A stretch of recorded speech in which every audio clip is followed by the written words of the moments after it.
Welcome back to Footprints.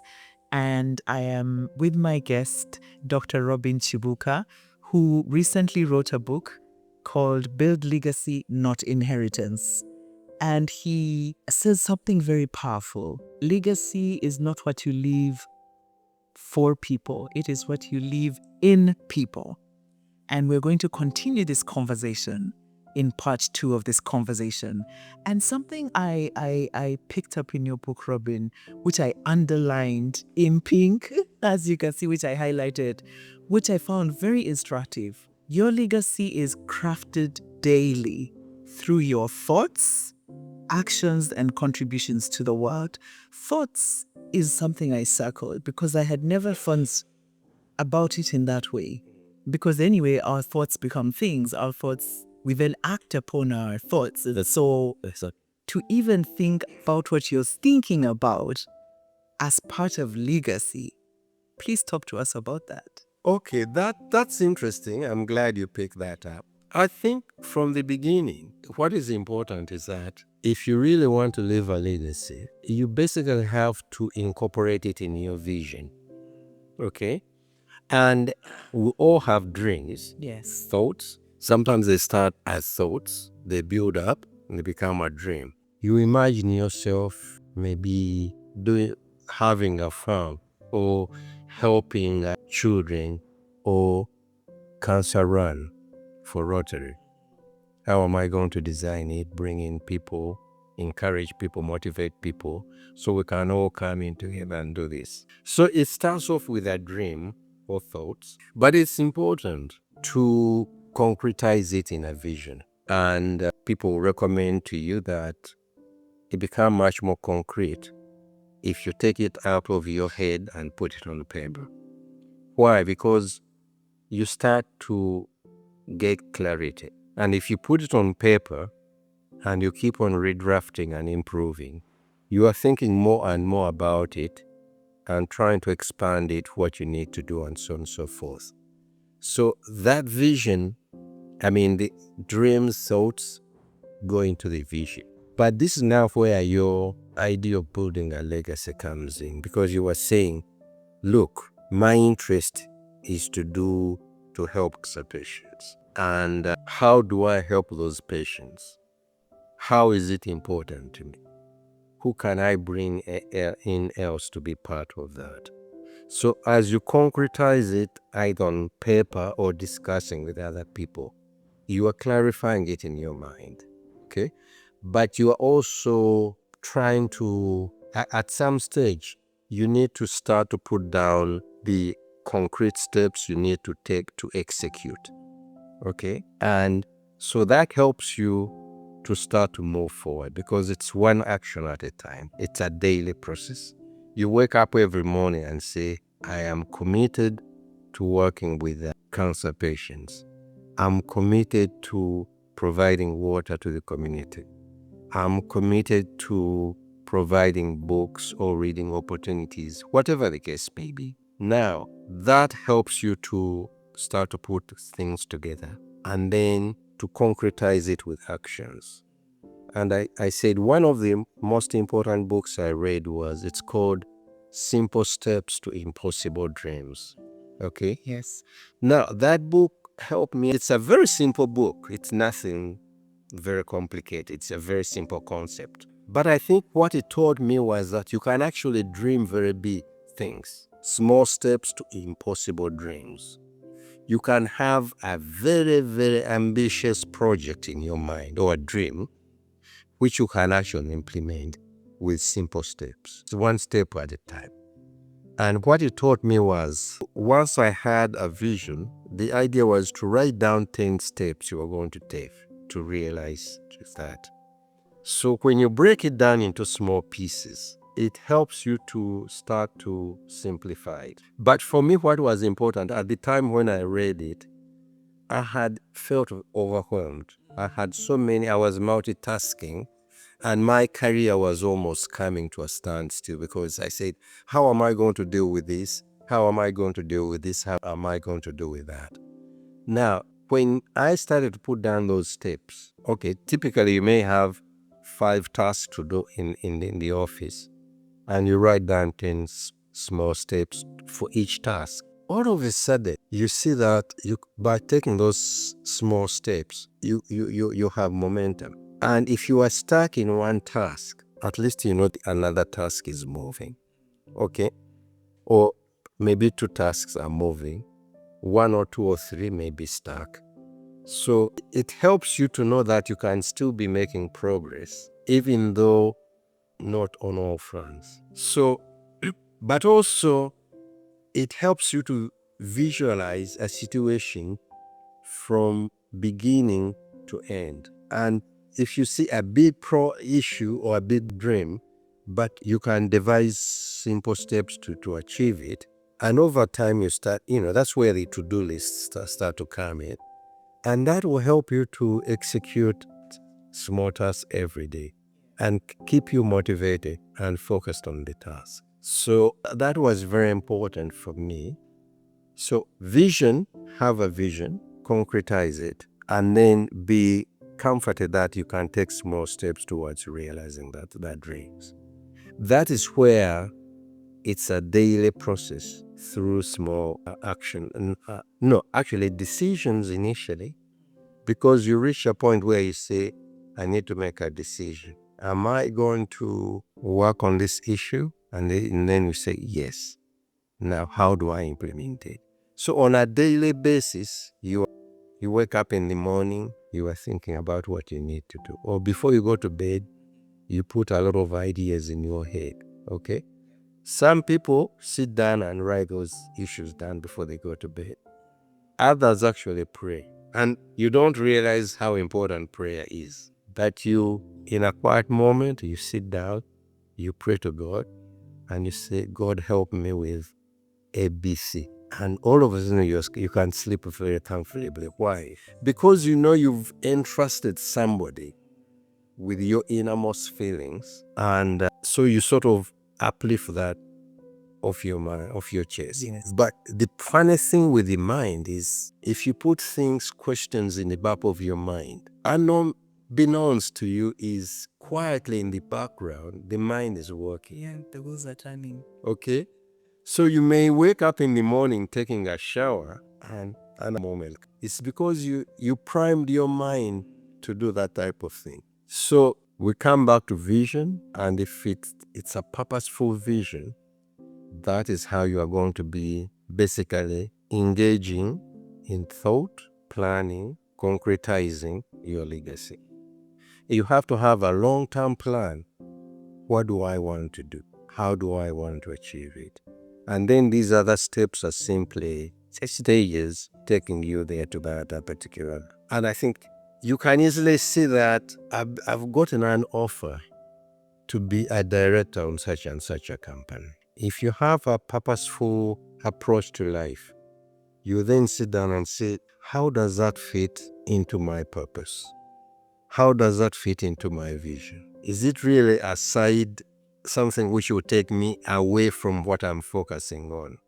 Okay? And sometimes you wonder why people have the courage to turn down some offers. Okay? Because you think about it and say, this is not going to be in line with my own, focus. I think it's going to divert me from what I want to do. Okay? So, by all means, don't sit on 20 boards. Pick a few boards which are relevant to you, where you think you can make a difference. And I think that's very important. So again, it helps you to focus and not to be greedy, because you have so many 20 titles here and there. That's not what matters. Pick a few where you're going to make a difference and which fit into your own vision, into your own, that's your long-term plan. And so that plan will help you to guide you where you can participate and where you don't want to participate. And many people will approach you, oh, you're already a chairman of this and this. Why don't you do this one also? Say, no. So it's sort of like it guides you on a daily basis, but it can also help you to focus and decline those things which are going to be draining your energy from what you want to do. Absolutely. Yeah. Absolutely. And as we bring this conversation to an end, two last questions from me. One, again, like I said, we're all one day going to face the question of retirement. Right. And what advice would you give a person who we all have to go through it? Definitely. Now, planning is extremely important. Don't just stumble into returning. Well, except maybe if you're held a USAID job and suddenly it's not there. No, that is very true. And there are going to be surprises. Yes, there will be some. But as we've been talking about, at any given time you have a vision, a long-term vision. Okay? Within that framework, there are certain things which are very meaningful to you and which I think you'd rather focus on rather than something else. So I think already you've set a direction where you want to go in your life, a broader picture of what you want your life to be. Okay? Now, do take time to realize that someday you're going to stop doing what you were doing as your main job. USAID could be abolished. You could be fired. The company could come to a collapse. These things happen. So take that into account. And usually also, there are certain people who are your go-to people or certain areas where you see possibilities. So try to plan ahead and say, I need to build a network which can help me to transition from my job, if I'm going to be retiring. Now, it's difficult to do that on a daily basis. But surely as you're approaching retirement age, it's something you need to start to think about. I was very lucky because the coach I had at the IMF, she was one of the best ones. She also had a lot of networks, and she told me that there was available somebody who the IMF could provide to go to and help plan your transition. So I used that individual for about 6 months, and that was extremely helpful. One of the things I learned was he told me, why don't you join LinkedIn? This is in 2009. Yes. Not many people had heard about it. So sure enough, I explored LinkedIn and I joined and became a member, started to build my network. And in the end, I didn't use it as much because I was distracted by other things. But it helps you to plan accordingly. Also, when you are involved in a number of activities, it will give you a network and possibilities which you can explore so that you can say, I'd like to do A, B, C, D. In my case, when I was retiring, I thought back about my career. I say, why don't I go back to my career and teach? Okay. But I also thought it would be very good to sit on a board or boards, as it were. So I also took a course in board directors. So that also helped me to learn a lot of things about boards. As I told you, I had already considered being a coach or going into arbitration. So I was thinking about some of those things in my mind. So if you will, I had a number of possibilities which I was thinking about. Now, when I retired, I executed. I can't tell you it was easy. When I came back here, it took me at least 3 years to really start to have a feel of the place. And Rotary was extremely helpful because it gave me a huge network. I could sit with all sorts of people. I could go to Cash Club, sit with Tomusine Mutebile, one-on-one. But of course, I knew him before, so that was not a problem. And I could access him anytime. But you could meet the people there and start discussions of things like that. Wow. Teaching at Makerere, I was very keen. I made several meetings there. But in the end, it did not work because Makerere at that time did not have many people to supervise theses. So they were not teaching at master's level. I tried MOOCs. I even prepared some presentation on a paper. We went to Syracuse University and so on and so forth. But again, it did not work out. But lo and behold, Strathmore came, Yes. and I was able to work with them. No, what you're saying is very powerful. The what I'm taking away is so think it, Yeah, vision it out, i.e. write it, exactly. be open to learning. Exactly. But also start to use your networks to start to explore some of those possibilities. And it's very interesting because when I came back here, after some time I was very frustrated. I finally approached a friend and I told him, look, do you have a position in your board? He says, oh, okay, this is a good time. We started to explore that. Only then Standard Chartered Bank came. Why? Because I knew the guy who was CEO, Lamin Manjal. I had worked with him in the Gambia before. And I used to bring him here when I was building the house. And he says, Robin, what would you like to do? I said, oh, I'd like to be a director on a board. He says, I'd love to put you on my board, but I don't have a vacancy. But I had already planted an idea. Yes. So he came back.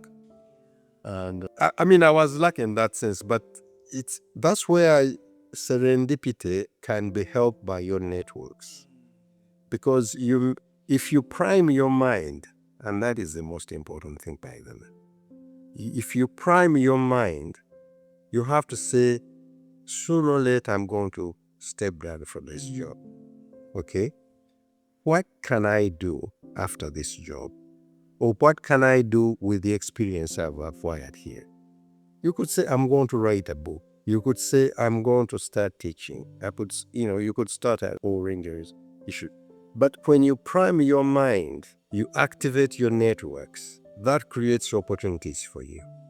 And that's where I'm saying serendipity is something you can actually cultivate. Because if your mind is primed, then it will seize the slightest opportunity to take action. And that's where opportunities coming. Opportunities come to the prepared. Yes.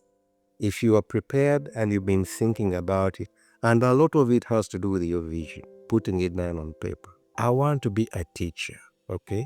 I want to be a scientist. I want to be this and this and this.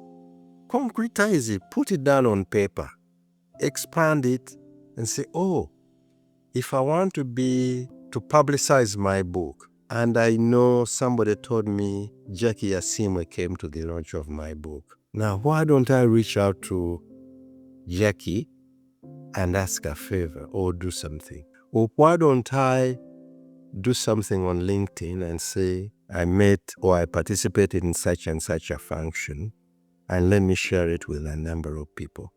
And then they will contact you, say, hey, Robin, we saw your write-up.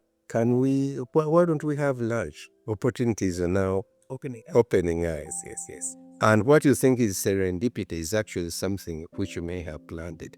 But also, when the opportunity comes up, you are now sitting down with Jackie Asimwe and say, oh, you are working with this company. Why don't we do something like that? Okay. Now, you are sending signals which can help you. Or you go and meet somebody. Sometimes you let's say, on a bus or on an underground train. You are going someplace. Let me tell you, I was doing yoga. Why did I want to do yoga? Because when I was in the middle of my career at IMF, I was feeling a lot of tension. And I said, I need to take some yoga classes where I learn to breathe and relax and become more flexible. So one day I went to a dry cleaning place. A lot of these are run by Koreans in the US. And there was Dan Yoga, a brochure. I picked up the brochure, took it home ready. I joined the class. And that helped me for the last 15 years. I've been practicing some form of yoga. Yes. It helps me to relax, to breathe better, and so on and so forth. But because my mind was primed. Prime your mind. Exactly. Prime your mind, yes. And even this idea of keep planting. Exactly. Basically, you are being proactive.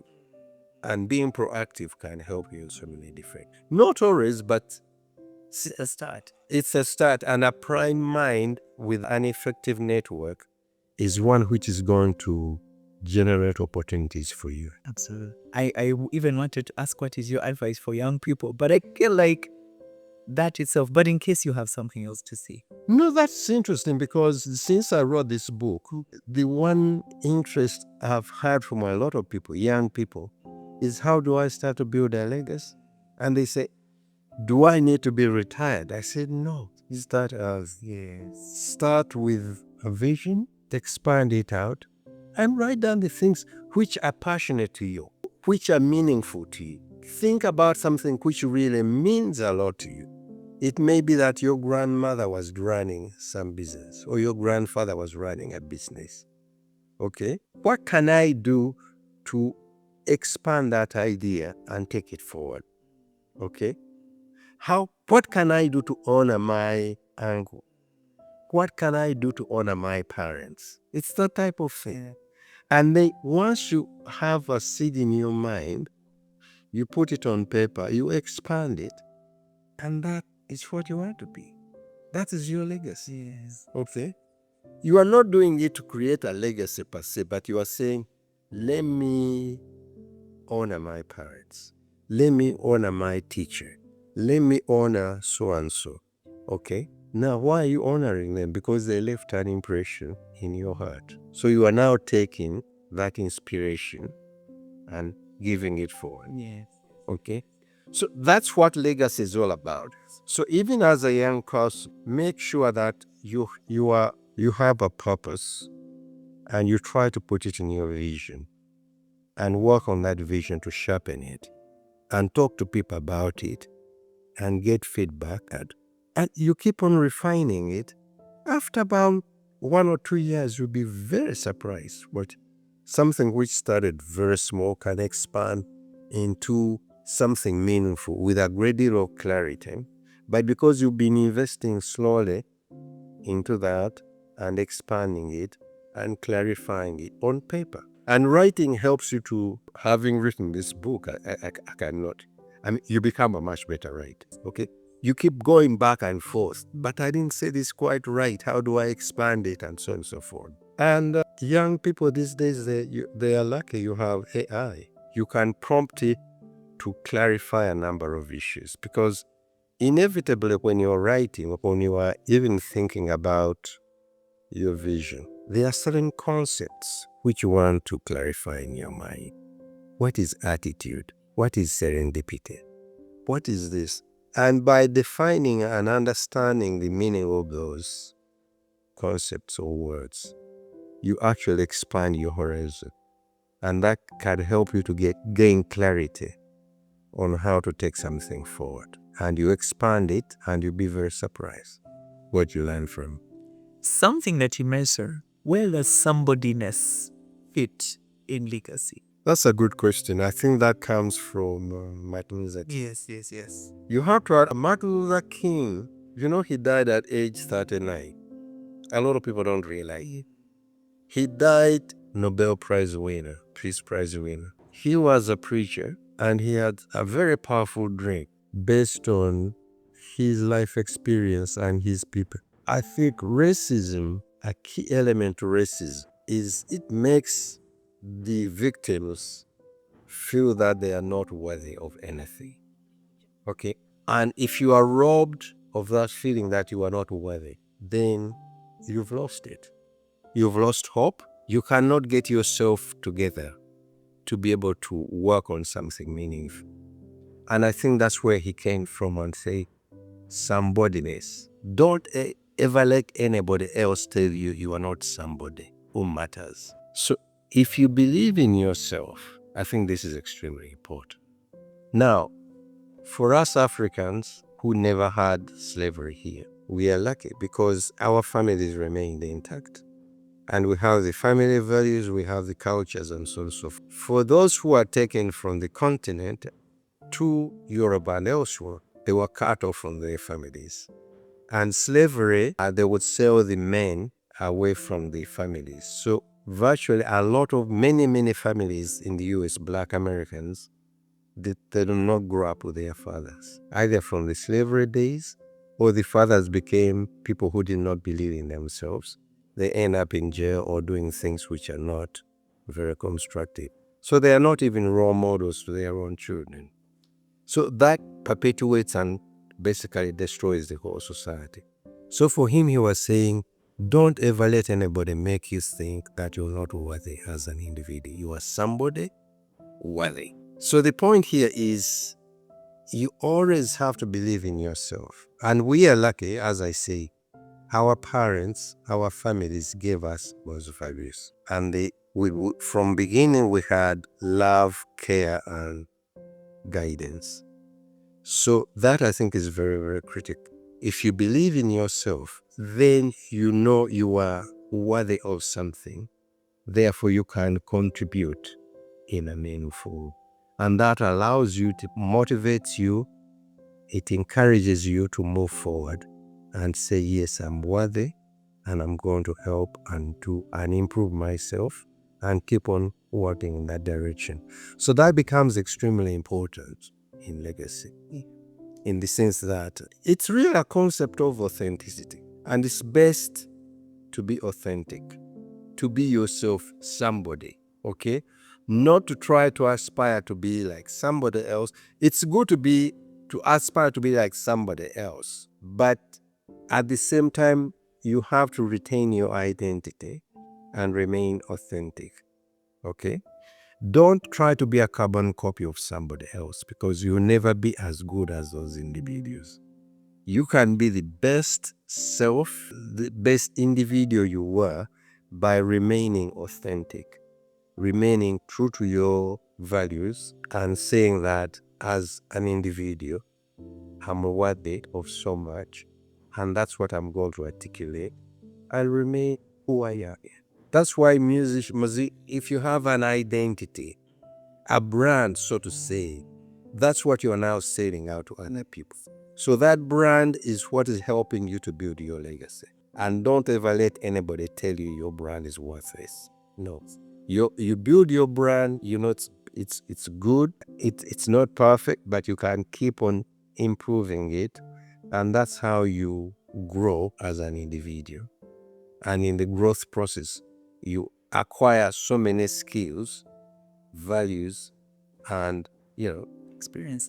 and partnerships and collaborations which will propel you forward. Absolutely. Exactly. Finally, now the last this. What is when you think about Uganda, Yes. what is your dream for us? Dream for Uganda is to see Uganda transitioning into a developed country, whereby the individuals can be able to have opportunities to realize their dreams and be what they want to be. At the moment, poverty holds us back in so many different ways.